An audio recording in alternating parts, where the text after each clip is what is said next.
আসসালামু আলাইকুম।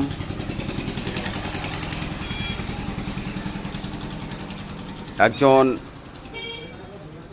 মাকে আমাদের উজ্জ্বল একজন কমিটি ভরতপুরের পাঠিয়েছেন। ওই মেয়ের বিয়ে, তা আমরা ওনাকে কিছু সহযোগিতা করতে চাই। আমাদের কাছে এসছে, ওনার সঙ্গে ওনার নানাও এসছে। তা ওনার নানার মুখ থেকে আমরা ডেটটা, বিয়ের তারিখটা জেনে নেব।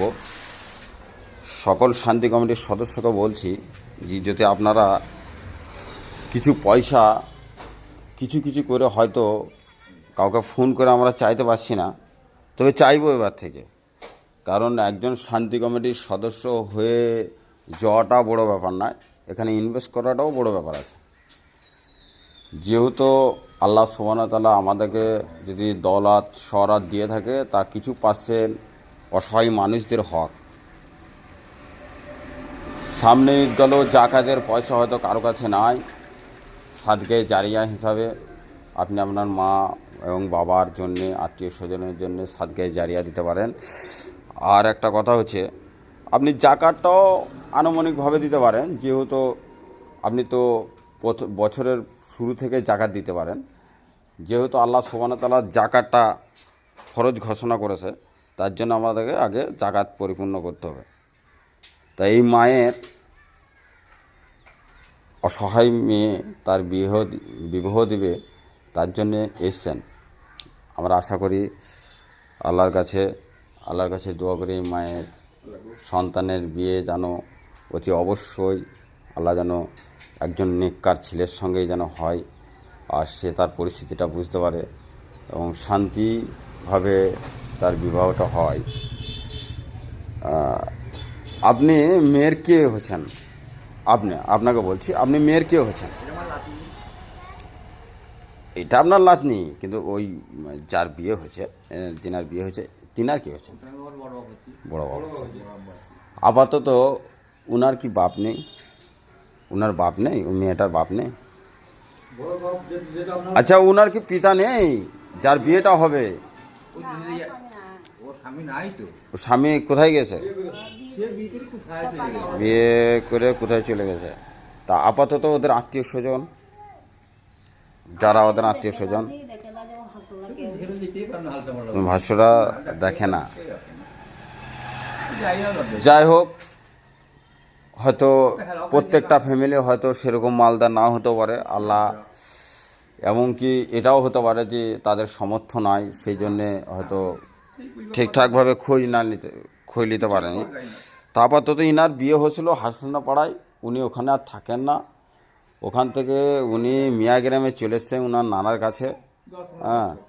10-15 বছর মেয়েটা বিবাহযোগ্য হচ্ছে, বিবাহ দিতে হবে।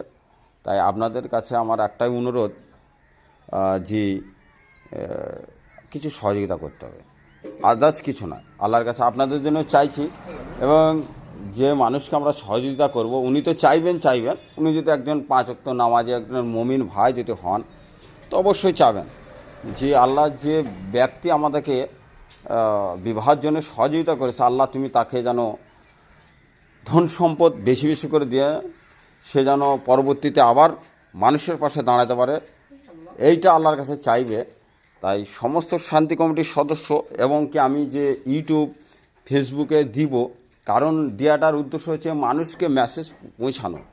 প্রত্যেক গ্রামে আমি চাই যে একজন করে ভাই সে যেন সহযোগিতার হাতটা মানুষের দিকে, চাহিদার হাতটা বাড়িয়ে দেয়। ভিক্ষা করে হলেও কিছু মানুষের পাশে আমাদেরকে দাঁড়াতে হবে। আমি একজন ভিক্ষুক, মানতে পারেন আমি একজন ভিক্ষুক। আমি এইসব মা, এইসব আব্বুর জন্যে মানুষের কাছে আমি ভিক্ষা চাইব। আমাকে ভিক্ষুক হিসাবে দেন, আমি আপনার সাদগায়ে জারিয়া, আপনার জাকাত, আপনার দানটা আমি সঠিক জায়গায় ইনশাল্লাহ পৌঁছে দেওয়ার চেষ্টা করব। আর আগামীতে আপনি আপনার হিসাবটা, যদি কেউ শান্তি কমিটির গ্রুপে ঢুকতে চান, তা হিসাবটা ইনশাল্লাহ পাবেন যে আমি কত টাকা মানুষ আমাকে দিল আর আমি মানুষকে কত টাকা দিলাম।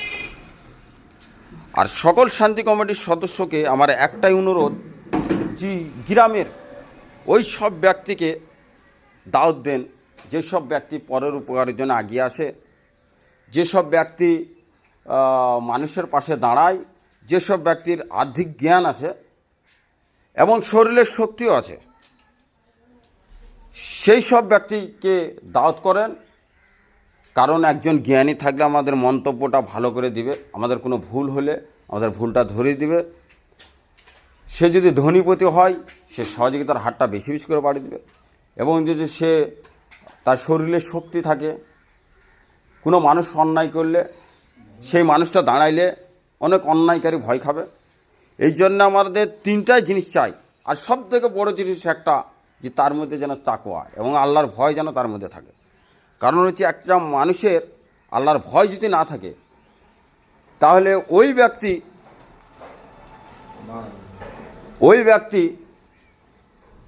সে সকল খারাপ কাজ থেকে বিরত থাকবে। আল্লাহর ভয় যদি থাকে, সে তার সম্পদের যে অংশটা অসহায় মানুষের হক, সেই হকটাকে মানুষকে পাইয়ে দেবে, বুঝিয়ে দেবে, মানে জাকাতটা। ওই ব্যক্তি তার বেশি নেকির জন্যে দান করবে। ওই ব্যক্তি তার মা এবং আব্বু এবং আত্মীয় স্বজনের জন্য সাদকায়ে জারিয়া দেবে। তার আত্মীয় স্বজন সুস্থ এবং ভালো থাকে, আল্লাহ সুবহানাহু ওয়া তাআলা তাকে যেন আখিরাতে কিছু শান্তি দান করে, কবরে কিছু শান্তি দান করে, তার জন্যে সে তার মা এবং আব্বুর জন্য সাদকায়ে জারিয়া দেবে। প্রত্যেক মুমিন ভাইকে বলছি, আপনারা আপনার সম্পদের অসহায় মানুষের হকটাকে বুঝিয়ে দেবেন। বিশেষ কিছু আমি আর বলবো না, আমাকে ক্ষমা করবেন। সকল শান্তি কমিটির সদস্য এবং যারা যোগদান করবেন তাদের জন্য দোয়া করছি, কিংবা এই মা এবার কিনা এই আব্বু অবশ্যই দোয়া করবে। আলহামদুলিল্লাহ, আমরা চাই ইনার মুখ থেকে কিছু শুনতে। আপনি এই মুহূর্তে আপনি কিছু সহযোগিতা চাইছেন, আপনার বিয়েটা মিয়াগ্রাম থেকে হবে, তাই তো? মিনিমাম আমাদের কাছে এই শান্তি কমিটির কাছে আপনি কীরকম সহযোগিতা চাইছেন, যে আপনার কি হলে ভালো হয়? আমি যেটা বলতাম না বাবু, বলতে হবে। তোমরা যেটা দিবেন সেইটা আমি আপনার কাছে নিলে হাত তুলে দোয়া করো, তোমরা দিবি। আমি সেটা বলতাম না বাবু, আমি বলে ভাবলাম তাকে। তবে ইনি বড় দুঃখিত। আর একটা কথা, আমি সকল শান্তি কমিটির কাছে একটা আশা করি, যে আমাদের প্রত্যেক জায়গায় শান্তি কমিটি আছে। তা কোনো জায়গা থেকে কেউ অসহায় ব্যক্তি আসলে পারে, যে হঠাৎ করে আমি 5,000 দিয়ে দিলাম, কি 10,000 দিয়ে দিলাম, কি 200 দিয়ে দিলাম, কি 500 দিয়ে দেবো। অবশ্যই আমার এলাকাবাসী যদি হন, আর তিনি যদি শান্তি কমিটির একজন সদস্য হন, তা উনাকে পয়সা না দিয়ে আমার জায়গাটা ঠিকানাটা বলে দেবেন, এবং ওনার যেন অবশ্যই নম্বর এবং নামটা লিখে ওনাদের হাতে ধরে দেবেন।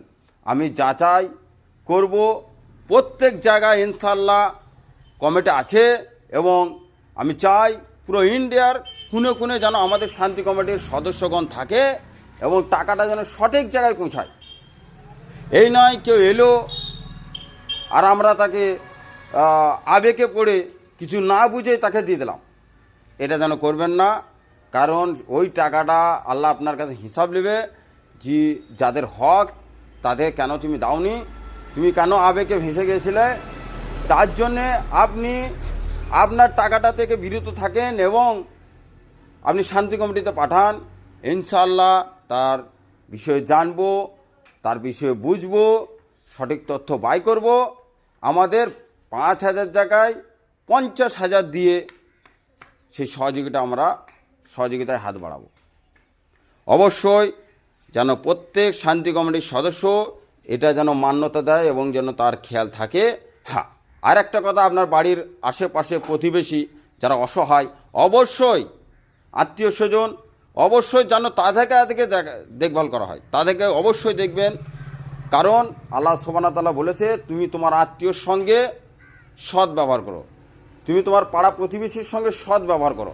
তার মানে সৎ ব্যবহারটা শুধু এটাতে বুঝাইছে না যে তাদের সঙ্গে গালগালাজি অন্যায় খালি না করাটা, সৎ ব্যবহার এটাও বুঝাইছে তারা কি খেলো, তাদের কি পরিস্থিতি, তারা কালকে কি খাবে, এইটুকু ইনশাল্লাহ আমরা সবাই খোঁজ রাখবো। আর ওই বিষয় তো আপনারা নিজে থেকে জানবেন, আমার আত্মীয় স্বজন পাড়া প্রতিবেশী কী হালত আছে আপনি তো নিজে থেকে জানবেন। ভিন্ন কোনো জায়গা থেকে আসলে তাদের বিষয়ে খোঁজ খবর নেবেন, এটাই আমার বলার উদ্দেশ্য। সবাই সকলে যেন আমার জন্য দোয়া করবেন, আমাদের শান্তি কমিটির জন্য দোয়া করবেন, যেন শান্তি কমিটি চিরস্থায়ী এই সংগঠন টিকিয়ে থাকে। আমাদের ভুল, আমাদের অন্যায় আমরা জ্ঞানী গুণীদের কাছে বসে আমরা বুঝে নেব এবং তারা আমাদেরকে বুঝিয়ে দিবে। এটাই আমার জন্যে দোয়া করবেন। আর এটুকু বলে আমি আমার বক্তব্য শেষ করলাম। আসসালামু আলাইকুম ওয়া রাহমাতুল্লাহি ওয়া বারাকাতুহু। আল্লাহ আপনাদের প্রতি শান্তি এবং আল্লাহর রহমত বর্ষিত করুন।